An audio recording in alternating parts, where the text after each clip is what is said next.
At the end of our last episode from Singer of 6,000 Songs, we had an interchange between Charles Wesley and his older brother Samuel, who was teaching at the school where Charles was a student. It went something like this. "Everything going all right for you, Brother Charles?" Sam asked him. "I have no complaints, Brother Samuel," he replied. "I've heard no complaints about you either," said Sam. "And you never will," Charles assured him. And today we pick up at that point. Charles spoke too soon, though. For the very next afternoon, during the breather, he got into trouble. At the public schools of England in those days, there were no playing fields or recreational facilities. The boys did not even know the meaning of the word games, except as it referred to wildlife in the forest and fields that only noblemen were permitted to hunt. By instinct, though, they did know how to use their fists, and how to use sticks to give beatings, too. In the early years of George I, in fact, fisticuffs was a popular pastime, and one which the boys of Westminster enjoyed, too, when they could. Charles did not know how to fist fight before he entered Westminster School, but he learned rapidly, and soon could hold his own with anybody his own size. The king's scholars were usually around to monitor the fights that took place, and Charles noticed they always insisted that the opponents be evenly matched. One day, however, it happened that all the king's scholars had been called to attend a meeting. Charles, in the midst of his own group of friends, was rather enjoying not being supervised for a change. He imagined most of the other lads felt the same way, until suddenly he heard a scream from one corner of the big yard. Please don't, a frightened voice called. Thinking only that he wanted to see what was going on, Charles pushed his way through the throngs of boys to the spot where all the commotion was. "What's all the fuss about?" he asked. "See for yourself," the boy he'd questioned replied, jerking a thumb in the direction Charles was to look. Charles saw a little boy lying on the ground. Several older boys were standing over him, some kicking him, some beating him with sticks. "Cease that, you bullies!" Charles shouted. With fists doubled, he lowered his head and charged toward the punishing group. "He's a Jacobite," one of the tormentors cried. But he stopped using the stick he held in his hand when he saw Charles's angry face. "He doesn't believe our George should be King of England."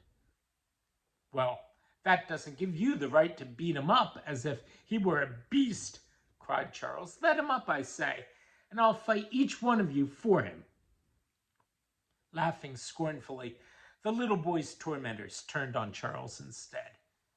Fighting with a ferocity that surprised himself, Charles hit out again and again. He gave one boy a black eye and bloodied another boy's nose before a king's scholar pushed his way into the crowd and stopped the battle. "How did this disgraceful exhibition get started?" the monitor asked. "He said he'd fight us all," one of the troublemakers said, pointing at Charles. The scholar looked at Charles. "Did you?" he asked. "Yes, sir," said Charles, because he had said just that. "But no buts," said the king's scholar. Charles looked around for the little boy whose cause he had championed, but he was nowhere to be seen. "I'll see that you get 100 extra lines to construe," the monitor said sternly. "Now, everybody go in quietly. It's time you were with the Greek master." That evening, Samuel came to see Charles, who was struggling with the extra lines of his punishment lesson. "I do not like this tale I hear of you, Brother Charles," Samuel said sadly. "Our mother would be pained if she knew." The thought of his mother's distress made Charles feel a real pang in his heart. He wondered if he could tell Samuel why he felt he had to fight, but then he knew he couldn't. "I'm sorry it happened, Brother Samuel," Charles said. "More sorry than you know." "Then it will not happen again," said Samuel. He laid a hand forgivingly on Charles's shoulder. "So, we'll say no more about it." Charles could not forget it, though. And as he had on his first night, he lay awake after he got to bed. He heard the clock strike all the 4/4 of the first hour as he lay there staring into the darkness. All around him, boys were sleeping peacefully. Then suddenly the gleam of a lantern broke the blackness, and 2 figures appeared beside his bed. It was the king's scholar who had stopped the fight, and the little boy Charles had delivered. "James Murray has something to say to you, Charles Wesley," the scholar said. "Speak up, James." "Oh, Mr. Wesley," the little boy cried, "I'm so sorry I ran away. I did not know you would get into trouble over me, and truly I didn't. I'll make it up to you someday. You'll see." It was the first time Charles had been called Mr. Wesley. He liked the sound very much. It made him feel old and important. "Oh, that's all right," he said, thinking that now he'd do it all over again if he had to.